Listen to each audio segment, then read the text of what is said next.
Baik, terima kasih banyak Pak Iwan atas penjelasannya. Masya Allah, banyak sekali informasi yang sudah disampaikan oleh Pak Iwan. Mulai dari awal sekali, pengenalan terkait virus, antibodi, terus kemudian tentang virus COVID itu sendiri dan bagaimana cara menerapkannya, dan beberapa step-step sudah disampaikan oleh Pak Iwan semua. Baik Bapak Ibu, setelah itu kami langsung beralih ke pertanyaan-pertanyaan yang sudah Bapak Ibu sampaikan melalui chat, dan ternyata banyak sekali yang antusias untuk bertanya. Mungkin ada beberapa pertanyaan yang mirip-mirip gitu ya Bapak Ibu, dan mayoritas adalah mengenai bagaimana cara mengembalikan tubuh pasca terkena COVID, karena tadi beberapa saya baca masih ada yang mengalami batuk atau masih sering ngos-ngosan, kemudian juga masih sering terasa sakit, badannya masih ngilu-ngilu begitu padahal sudah dinyatakan negatif dari virus corona. Nah, ini bagaimana caranya Pak Iwan untuk bisa mengembalikan kondisi tubuh ini meskipun sudah didiagnosa negatif dari virus corona? Silakan Pak Iwan. Ya, jadi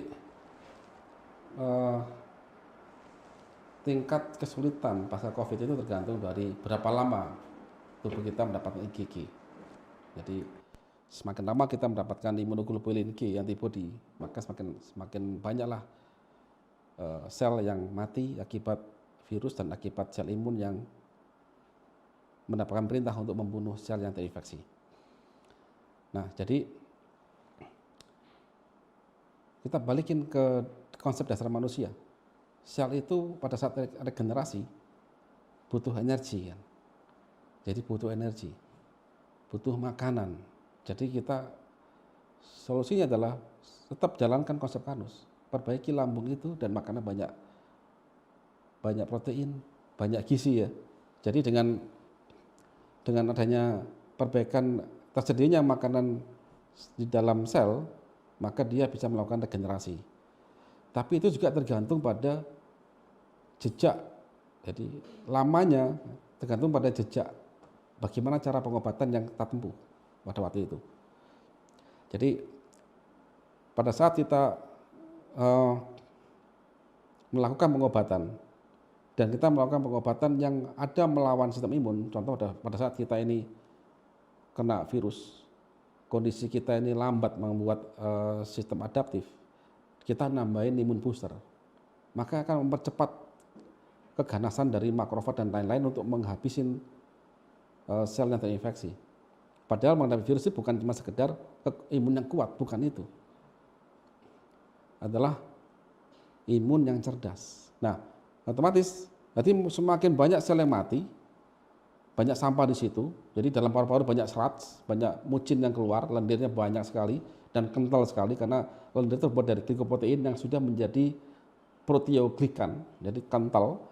Jadi otomatis ya butuh waktu, Pak Ibu. Butuh waktu. Nah, apa solusinya?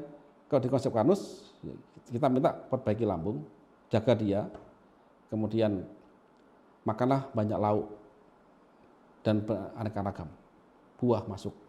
Kemudian Algati itu untuk membantu membuat darah itu cepat bisa meningkatkan saturasi oksigen, darah jadi tidak ngos-ngosan. Kemudian bantulah dengan herbal atau obat yang bisa membantu pengenceran dahak atau melonggarkan jalur rongga pernafasan. Nah, jadi langkah itu insya Allah dengan dibantu dengan terapi ya, terapi pijat atau terapi senam yang ringan dan kesabaran, insya Allah akan sembuh. Meskipun ya, saya baca di beberapa artikel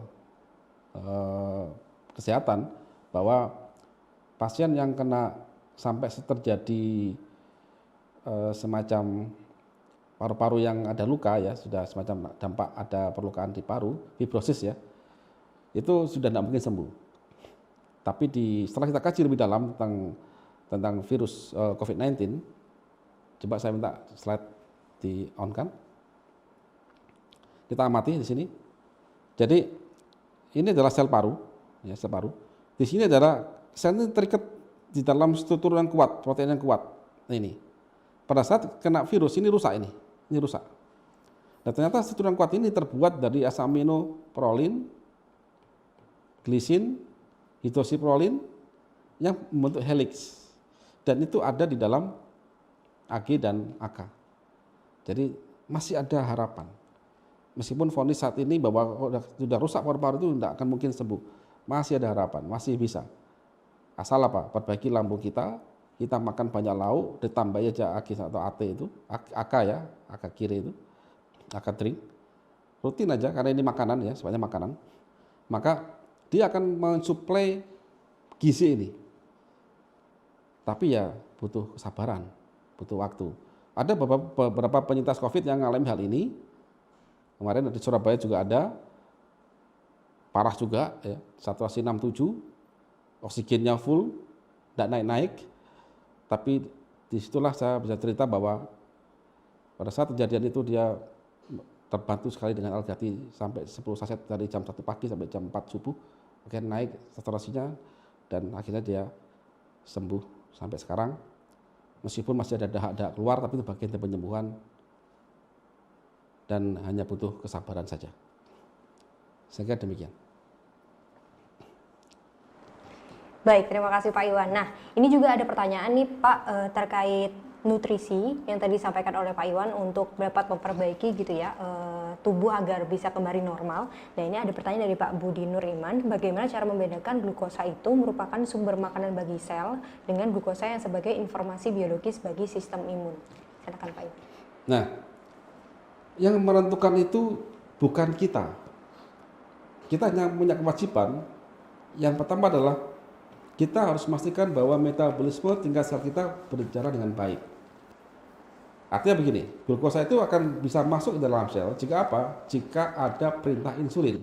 Berarti komunikasi antara hormon insulin dengan reseptor sel penerima insulin harus benar-benar terjadi dengan baik. Kalau ini nggak jadi, maka diabetes. Begitu. Maka gula ini akan ngendon atau menumpuk dalam darah, belum dalam sel. Nah, kalau seandainya ini sudah terjadi, sudah bagus ya, artinya insulin bisa masuk langsung ngasih tahu sel dengan cepat, gula kita itu langsung diterima oleh sel. Nah, dalam sel ini dialah yang akan menentukan apakah gula ini akan dibakar masuk ke mitokondria atau gula itu akan diproduksi menjadi persinyalan. Jadi itu tubuh yang menentukan. Begitu dibakar jadi mitokondria, maka jadi ATP, jadi energi, kita demam, kita hangat berlari ya. Jadi bukan demam, hangat berlari ya. Hangat badan itu ada energinya kan, semangat gitu kan. Tapi kalau gula tadi dipakai sebagai persinyalan, kita enggak tahu, enggak ada efek buat kita. Tapi ada efek pada saat kita kena virus, dia yang bertanggung jawab. Dan persinyalan itu enggak cuma antibodi loh. Dia sebagai lendir, sebagai mucin, sebagai pengisi sendi, proteoglikan, hyaluronik acid dan sebagainya. Itu terbuat dari gula yang, tapi ingat, gula yang sudah diserap oleh sel. Dan selnya menentukan apakah dipakai bahan bakar atau tidak. Di situ. Jadi kita cukup tanggung jawab kita sebagai pemilik tubuh ini memastikan, satu, metabolisme berjalan lancar. Itu ada di kanus, kami jelaskan pada video-video yang sudah kami tulis ya. Yang kedua, makanlah banyak lauk. Karbohidrat wajib ada proteinnya. Lemak pun wajib ada proteinnya. Makanya kalau makan pastikan ada proteinnya. Lambung yang bagus, maka selesai. Insya Allah akan beres. Demikian. Baik Pak Iwan. Nah, masih berkaitan dengan karbohidrat atau glukosa begitu ya Pak Iwan. Ada pertanyaan juga yang masih sama begitu. Nah, ini ada pertanyaan, bagaimana benarkah konsumsi karbo menjadi sumber inflamasi? Lalu apakah harus berpuasa supaya terjadi autofagi? Nah, di sini juga ada barusan pertanyaan bagaimana? Mohon maaf sebentar. Nah, untuk membentuk imun atau dari energi atau ATP yang sudah disampaikan tadi, bagaimana anjuran untuk berpuasa itu tadi Pak? Apakah masih sesuai atau bagaimana? Silakan Pak Iwan. Ya, jadi kita harus pahami itu autofagi.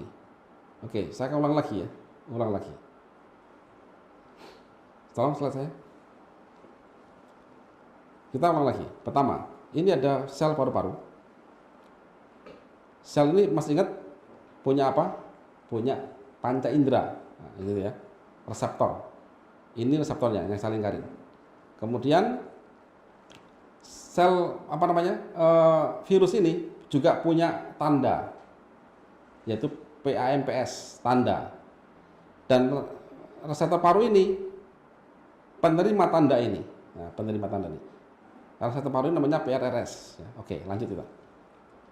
Nah, pada saat virus masuk ke dalam sel, ini masuk ya, maka dia akan mengeluarkan di AMPS itu tanda minta tolong ngasih tahu ke sel imun bahwa dia kena infeksi.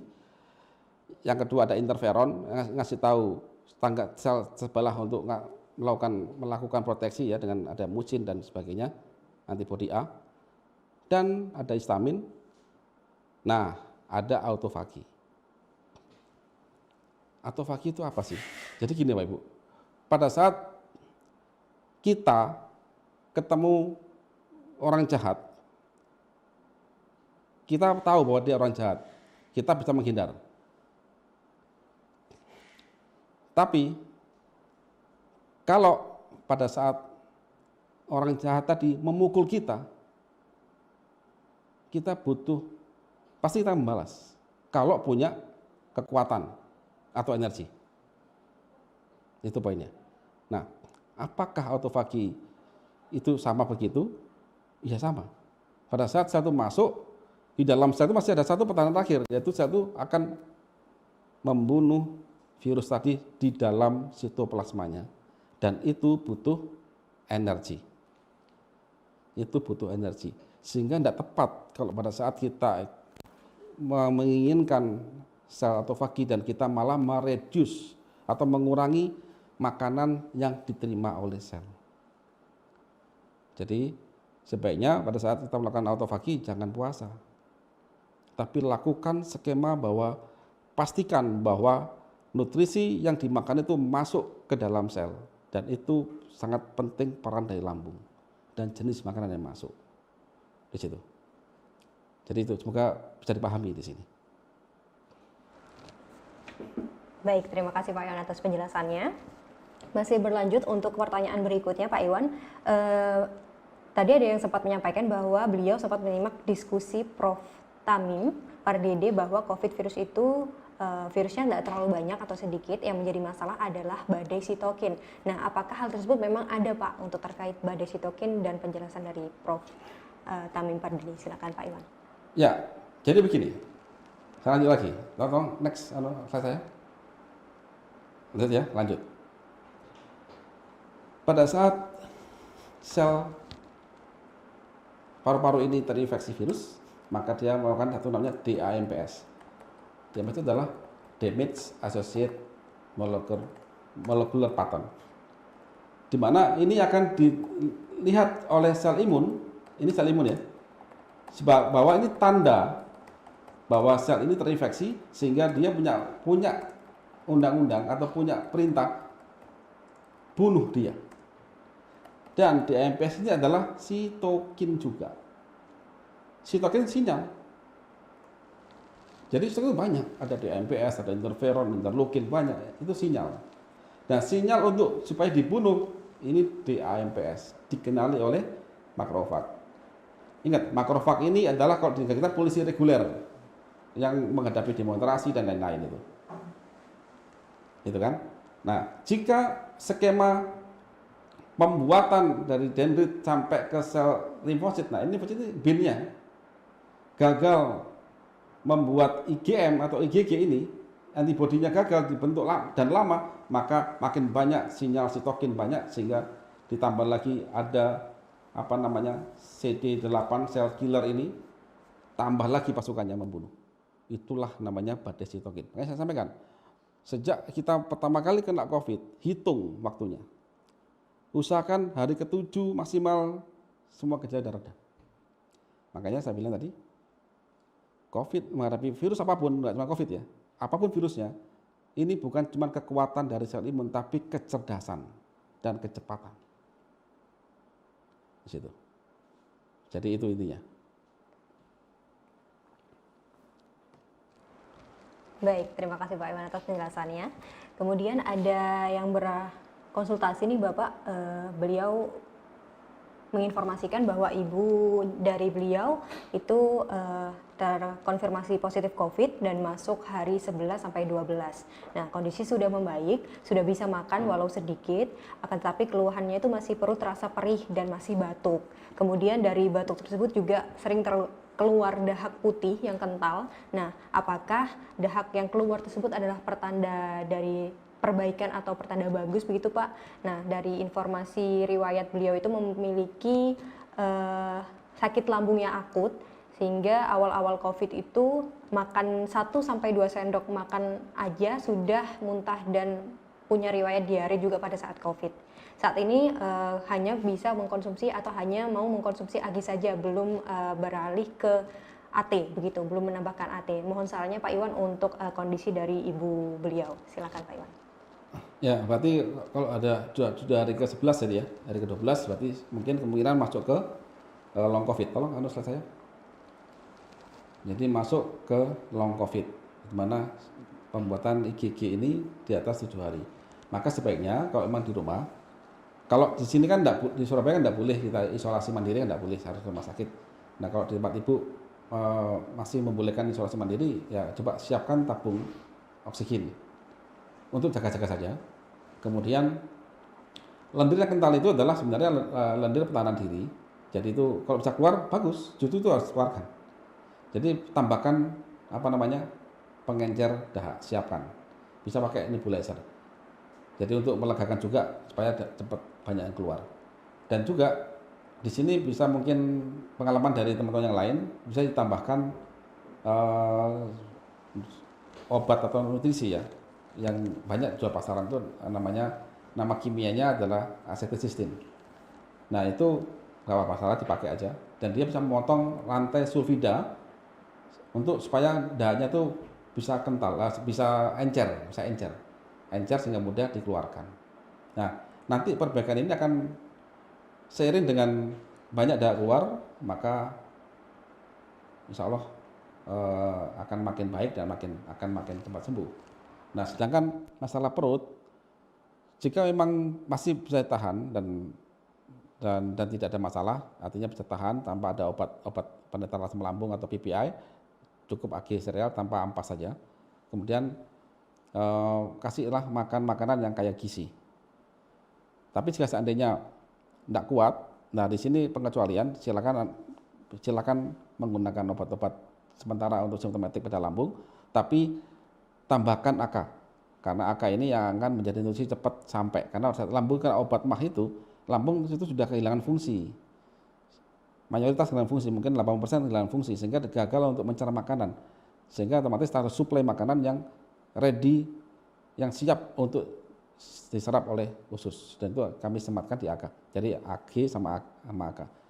Jika sudah memungkinkan, tambahkan AT. Nah AT ini membantu untuk mempercepat, karena tadi kan belum minum AT ya, karena sakit perut, maka AT belum bisa masuk, otomatis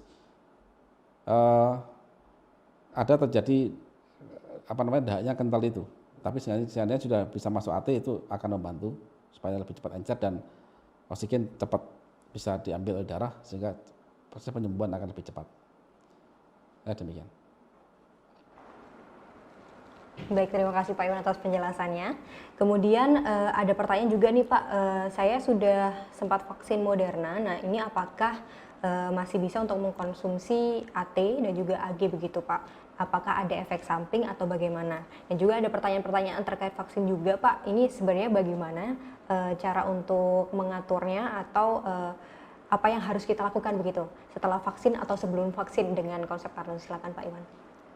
Ya, tadi vaksin Moderna ya, saya belum baca Moderna itu gimana karakternya, tapi kita coba kaji vaksin itu secara umum. Jadi vaksin itu adalah bibit penyakit yang dilemahkan, yang tujuannya adalah mempercepat terjadinya pembentukan antibodi. Antibodi yang terbentuk itu sangat spesifik dengan jenis vaksin yang dimasukkan, tapi paling tidak itu akan menilai seberapa cepat respon sistem imun Anda. Ini kan virus yang lemah kan, ibaratnya kalau maling sudah dikunci, digembok lah tangannya itu, sehingga udah tangkapan gitu loh, supaya Anda direspon. Jika kita kena vaksin dan ada masalah demam dan sebagainya, otomatis sebenarnya imun kita itu tidak kuat, kurang bagus itu aja. Jadi terus bagaimana solusi kita, gitu kan? Solusi kita bagaimana? Ya kita balikin lagi ke hukum pertahanan tubuh manusia. Jadi tujuan vaksin kan membentuk antibodi. Tolong slide saya, antibodi ya. Jadi kita anggap vaksin ini kayak virus tapi lemah gitu aja. Dan tubuh begitu kena virus ya pasti akan melakukan hal ini. Kecuali vaksin itu sudah begitu divaksin langsung dikenali oleh seluruh sel makrofag kita dibunuh, maka nggak ada antibodi. Makanya orang kadang divaksin nggak rasa apa-apa kan, karena langsung dibunuh, langsung dikenali, tapi belum tentu antibodi itu. Kalau orang yang sudah divaksin kemudian dia ada demam mungkin 1-2 hari, nah itu antibodinya terbentuk. Tapi kalau enggak, mungkin enggak terbentuk antibodi itu. Karena belum sempat melakukan skema-skema ini. Jadi skema ini belum dilakukan. Tujuan kita adalah membentuk antibodi G ini. Jadi bagaimana upaya kita? Kita kan enggak mau jadi, kan banyak berita itu habis vaksin ada yang sampai parah dan sebagainya. Kita enggak mau. Tapi kita juga enggak mau vaksin enggak ada antibodi kan gitu, enggak terbentuk antibodi. Maka kita tengah-tengahnya perbaiki sistem lambung kita, perbaiki sistem imun kita. Sebenarnya mudah kok. Imun itu sudah given dari Sang Pencipta. Kita tinggal kasih aja manusia ini, kasihlah dia makanan yang bagus, perbaiki lambungnya, lambung itu gerbangnya, makanan yang bervariasi, istirahat cukup, olahraga yang cukup ya, sudah itu akan terbentuk sendiri. Nah tujuan kita pada saat kita kena vaksin, ya percepatan kita bikin IgG ini. Kalau bisa saya 2 hari udah kena IgG, sudah dapat, sudah langsung terbentuk. Gimana cara buktikannya? Ya mungkin cek lab ya, imunoglobulin saya berapa itu IgG saya gitu. Itu untuk ngetes. Jadi kalau setelah vaksin apakah saya boleh minum AGAT? Justru wajib Bapak Ibu. Supaya merespon cepat. Wajib itu. Justru banyakkan tim kita sebelum vaksin penerapan konsep kanus dengan ketat, lebih ketat, kemudian langsung vaksin. Jadi cepat dia dapat antibodinya ini. Jadi demikian. Baik, terima kasih Pak Iwan atas penjelasannya. Kita akan beralih ke pertanyaan selanjutnya Pak Iwan. Ada pertanyaan juga Pak Iwan, menurut beliau menjelaskan bahwa sepengetahuan beliau menurut literatur yang dibaca oleh beliau, satu sel itu didampingi oleh 1 hingga 10 bakteri probiotik. Nah, begitu juga seterusnya mengikuti seluruh sel yang ada dalam tubuh kita. Lalu bagaimana peran dari bakteri probiotik tersebut dalam menjaga pertahanan tubuh? Silakan Pak Iwan. Ini yang saya masih belum dapat korelasinya. Kalau kita bicara probiotik itu kan kalau di sistem pencernaan itu ada di dalam usus besar. Di usus besar itu kenapa kok Allah kasih probiotik di situ? Karena banyak sekali zat-zat yang di makanan kita yang belum sempat tercerna secara maksimal. Jadi probiotik dalam usus besar itu juga sebagai cadangan terakhir pada saat lambung itu gagal mencerna. Jadi lambung gagal mencerna nih ya, karena dia masalah lambung akhirnya masuk ke usus besar, sehingga kalau dibuang semuanya kan manusia ini kelaparan nih sistemnya, makanya probiotik untuk mendigest ya. Di usus besar masih ada exchange, jadi masih ada makanan kecil yang hasil diolah oleh probiotik tadi kayak lactobacillus, Saccharomyces dan lain-lain, sehingga dia bisa dipakai lagi oleh sel dalam darah. Di situ poinnya. Pada penanganan kasus virus atau apapun, peran probiotik di dalam usus itu sangat penting. Karena dia akan mendigest makanan, mengolah makanan yang masih belum tercerna di lambung, sehingga masih bisa mengambil zat-zat yang bagus. Contoh, saat kita mengkonsumsi pati yang sudah dicerna, maka di dalam usus besar itu akan terjadi pengolahan oleh bakteri yaitu di flora di usus besar itu menjadi short chain fatty acid. Short chain fatty acid itu penting untuk sel otot dan sel tubuh yang lain. Itu apa? Karena short chain fatty acid itu mudah dicerna oleh sel. Jadi pada saat kita ini punya flora yang bagus di usus besar, maka ini akan mensupport sistem. Nah, sedangkan kalau probiotik yang ada di dalam darah, ini yang saya masih kurang tahu dan ini masih harus kita kaji lebih dalam. Intinya kalaupun itu ada, apa yang terlakukan di dalam konsep kanus ini adalah tidak tidak melawan hal itu. Jadi kita akan kasih support nutrisi dan intinya adalah kita kasih makanan ke mereka, baik bakteri ataupun atau sel kita, ya dia lebih mudah menerima monomer dibanding dia mendapatkan polimer. Apalagi darah itu tidak bisa mengambil polimer, harus monomer di situ.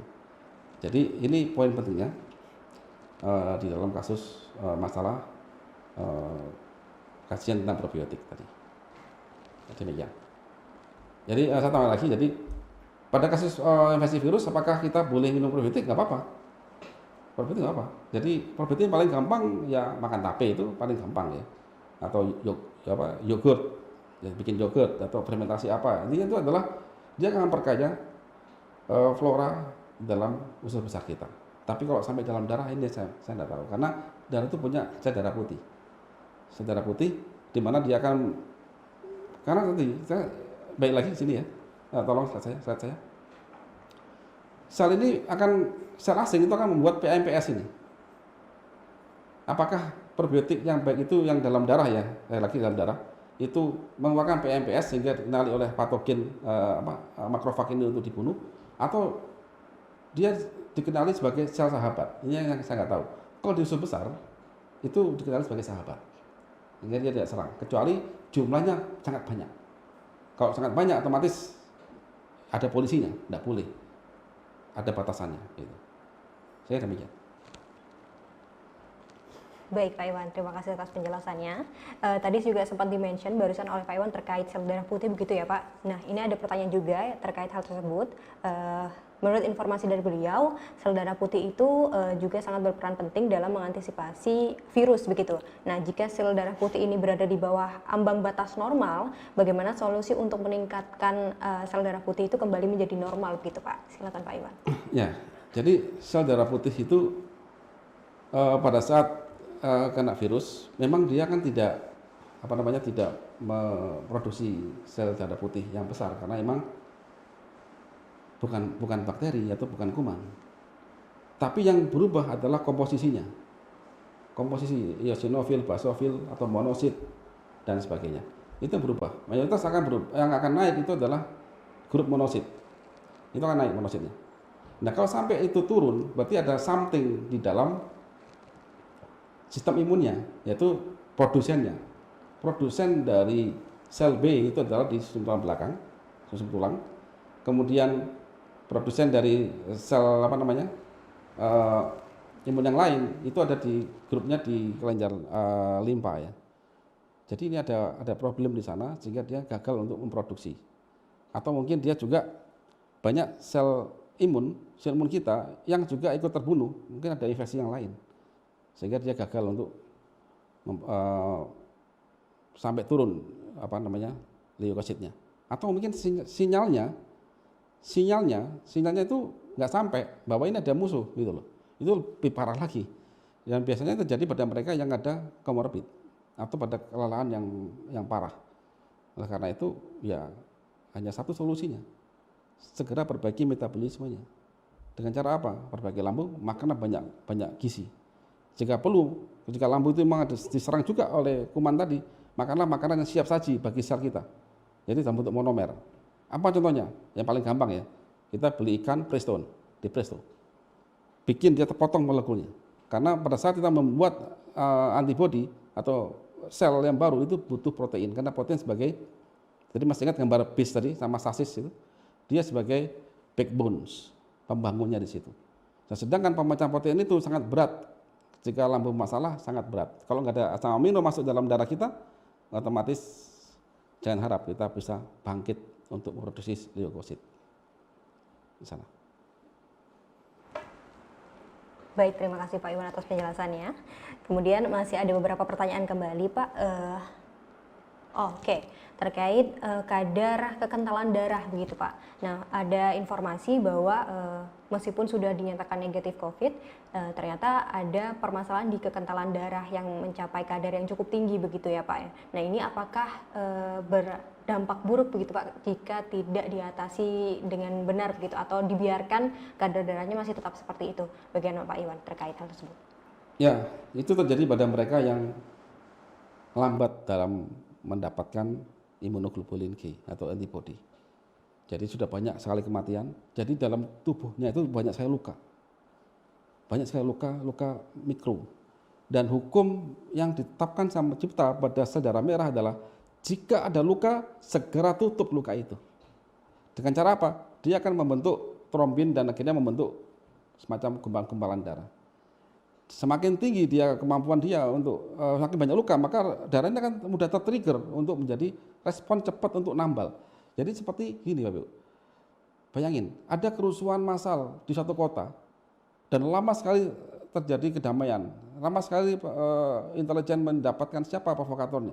Begitu selesai, maka banyak sekali sampah-sampah di situ. Banyak sekali perbaikan-perbaikan. Jadi bayangin jalan raya itu penuh dengan sampah. Dan banyak sekali perbaikan sehingga orang membawa bantuan itu sangat sulit karena banyak sekali penutupan jalan. Jadi bisa dibayangkan begitu. Nah, apa akibatnya? Ya fatal, Pak Ibu. Banyak sekali saya dengar ya korban dari COVID itu justru setelah pasca COVID. Jadi sudah nggak demam lagi, udah bagus ini, loh kok langsung saturasi turun, darahnya kental banget, langsung terjadi kerusakan multi organ. Jadi ini adalah rentetan dari pasca COVID, atau long COVID, atau orang yang mendapatkan IgG itu lebih dari 7 hari, 10 hari, 20 hari, 12 hari, makanya hati-hati. Makanya kita butuh hambat penggumpalan darah. Dengan cara apa? Nah, kalau di kanus itu memang kita hanya punya Algati, memang kita punya. Dan itu kemarin kita amati pada banyak pasien yang ada mengalami hal itu dan terbukti. Dan itu sudah kami coba, meskipun yang kami coba riset itu bukan untuk COVID ya, data 2019, 2018, karena itu belum ada COVID.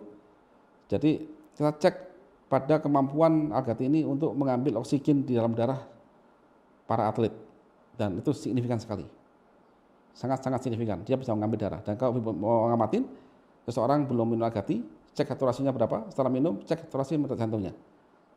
Saturasi akan terus naik, dan jantung akan cenderung turun. Nah, jadi itu menentukan bahwa Algati memang kemampuan yang cukup poten untuk menekan saturasi dan juga mencegah terjadi penggumpalan darah. Ya, demikian. Baik, terima kasih Pak Iwan atas penjelasannya. Kemudian ada pertanyaan kembali Pak terkait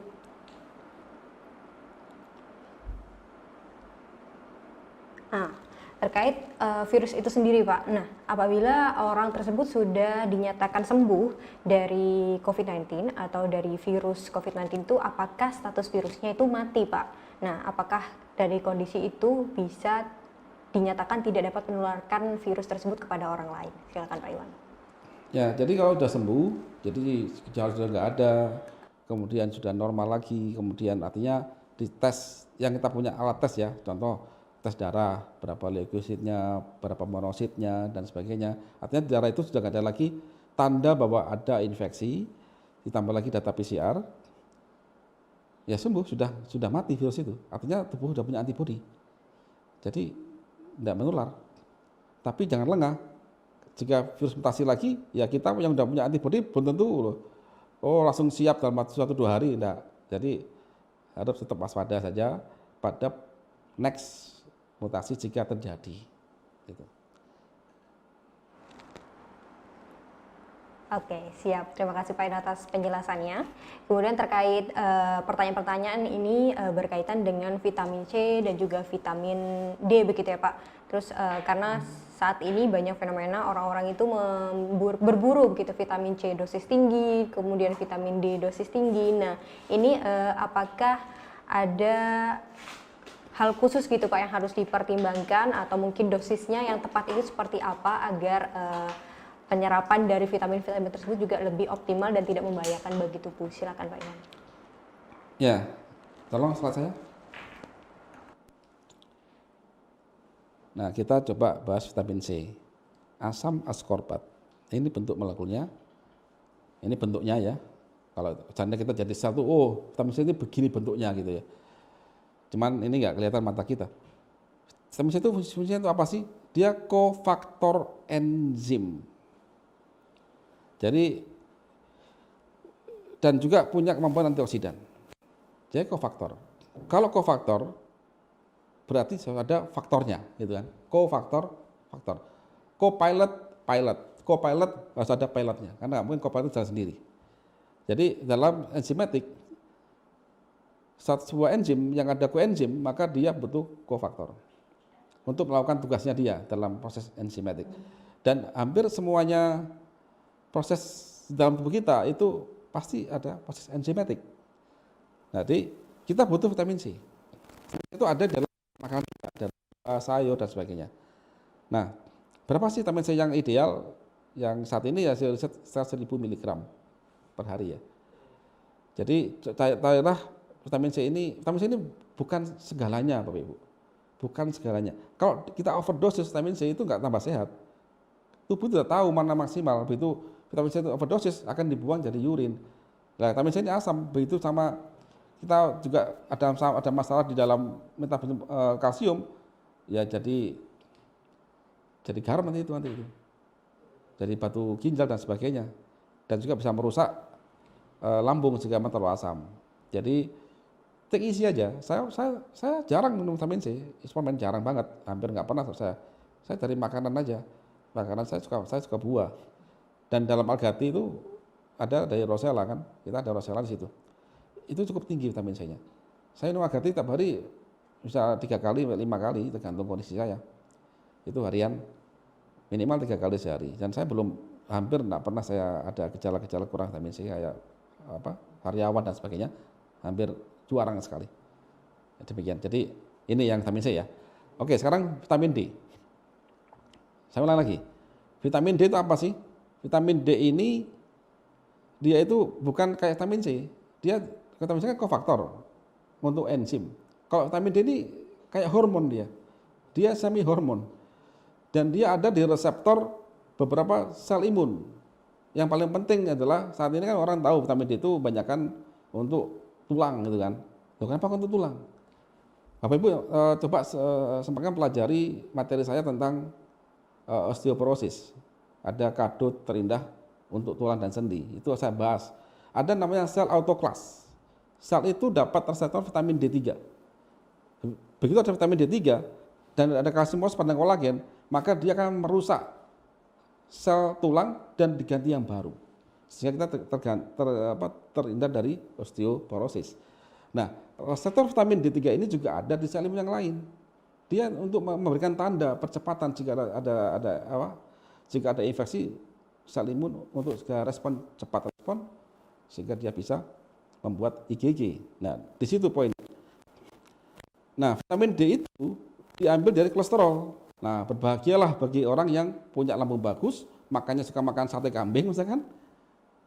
Livernya juga akhirnya bagus livernya ini. Maka dia akan nggak usah suplemen vitamin D3. Jadi di sini vitamin kolesterol ini akan cukup ada selama kita sering makan makanan hewani ya, sering makan hewani. Ini jangan khawatir, makan hewani kemudian lambungnya bagus dan berjemur silakan dapat vitamin D3. Jadi saya kira tidak perlu khawatir ya masalah, nggak usah kita berburu, biarkan mereka yang sakit, yang sedang sakit saja, yang butuh vitamin D3 suplemennya, karena orang udah lambungnya sakit kena COVID itu dia butuh vitamin D3 dalam bentuk suplemen. Mereka yang mengkonsumsi. Kita yang sehat, jadilah orang yang sehat. Lebih baik kita dapatkan yang gratis ini. Karena kemarin saya sempat ngalami ya, bagaimana saudara saya sakit dan kondisi dia sangat parah. Jadi cari oksigen sulit, cari obat-obat simptomatiknya sulit, karena banyak yang diborong juga. Jadi di sini kita coba yang sehat, coba kita lakukan sesuatu yang bisa membuat diri kita itu lebih kuat, sehingga kita tidak banyak apalagi menimbun obat-obatan yang sebenarnya kita tidak perlu di situ. Karena obat itu ada di dalam makanan kita dan ada di sistem tubuh kita. Dan kalau kita, tolong saya lagi slide. Jadi kalau misalnya seseorang ini lambungnya bermasalah, kemudian dia berjemur, ya nggak bisa ini vitamin D3, nggak akan bisa. Karena apa? Karena nggak ada bahan bakunya.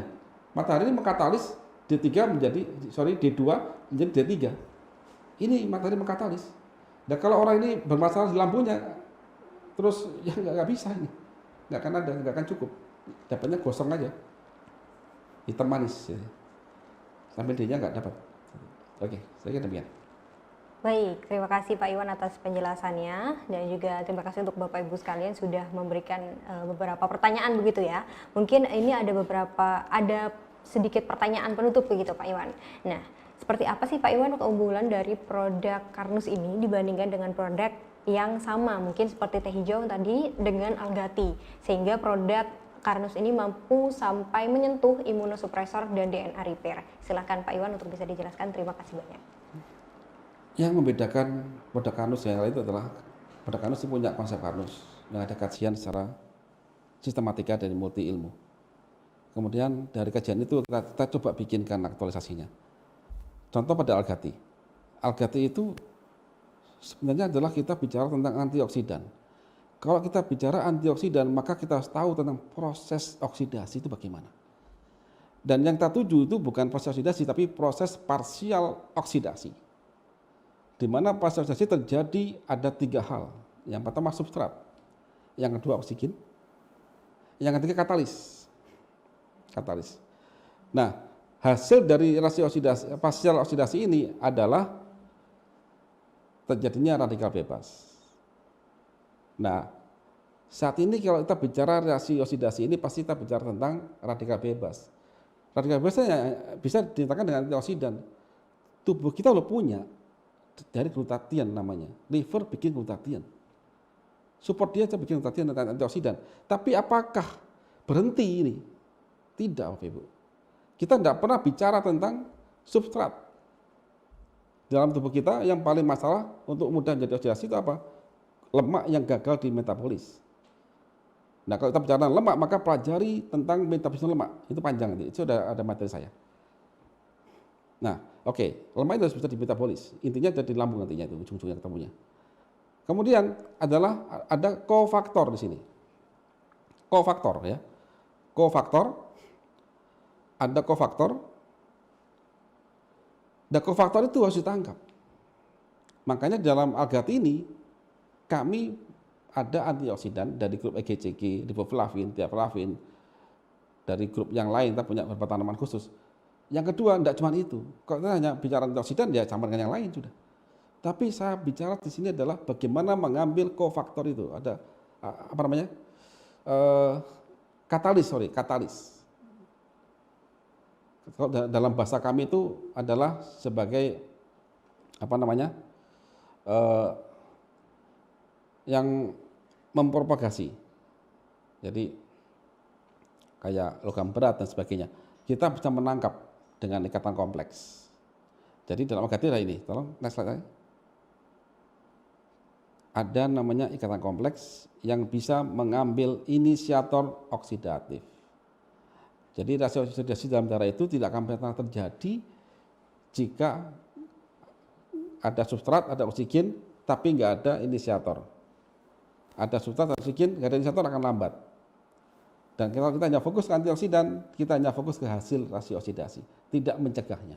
Nah, dari ini kami fokus bagaimana dengan antioksidan ini dia bisa menetapkan hasil oksidasi, dan juga bisa mencegah namanya inisiator oksidatif. Nah, terus bagaimana kalau bisa sampai ke imunosupresor dan sebagainya? Sebenarnya tubuh itu sudah punya, sudah canggih, Bapak Ibu. Cuman manusia yang sakit ini, dia nggak ngerti hukum tubuhnya. Dan saking canggihnya tubuh manusia itu, kita pegang aja. Perbaiki lambungnya. Makanlah banyak lauk. Berhenti makan sebelum kenyang. Makan bervariasi. Pahamilah makan manusia, apa makan manusia itu. Nah, setelah Anda jangkau itu, maka tubuh Anda sudah sangat cerdas. Sudah ada hukum di situ. Kita kembalikan dia. Tubuh akan mengembalikan lagi semuanya begitu.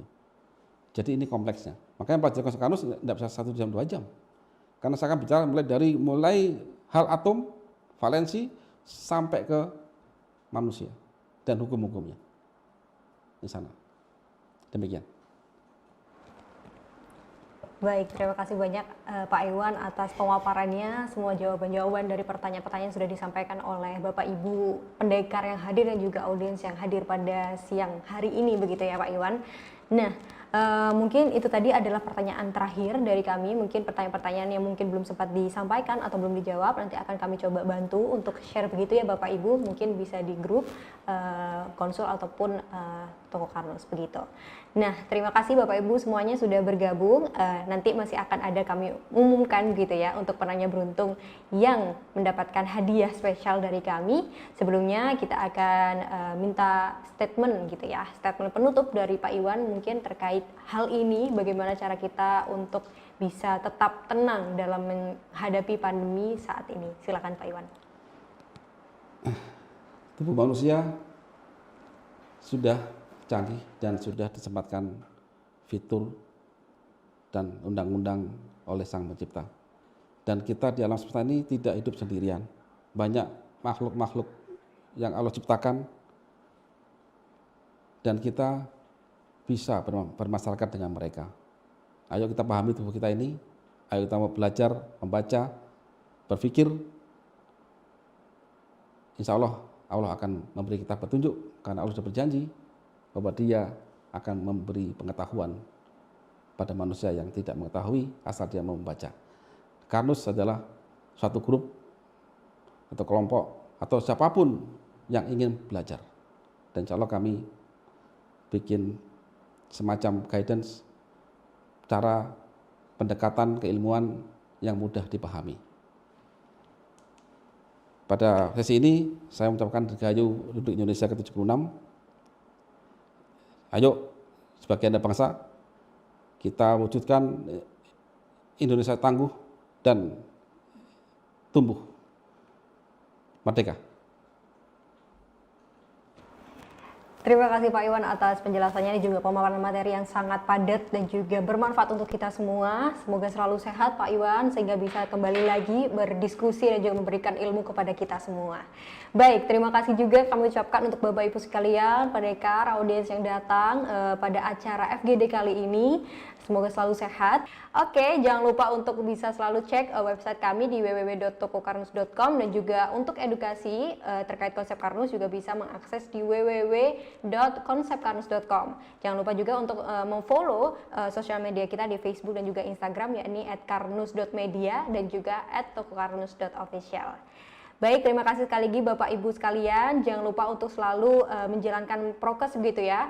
Untuk tetap selalu menjaga jarak, selalu mencuci tangan, dan juga selalu mengkonsumsi makan makanan yang sehat agar selalu terhindar dari bahaya dan juga virus dari COVID-19 kali ini gitu. Dan juga sekali lagi kami ucapkan selamat ulang tahun untuk Indonesia, Dirgahayu Indonesiaku yang ke-76. Semoga selalu menjadi negara yang maju, semoga menjadi negara yang kuat dan juga selalu hebat untuk seluruh warga negaranya. Terima kasih Bapak Ibu sekalian atas waktunya. Mohon maaf jika ada kesalahan baik kata maupun perbuatan dari saya. Akhir kata, wassalamualaikum warahmatullahi wabarakatuh. Sampai jumpa kembali.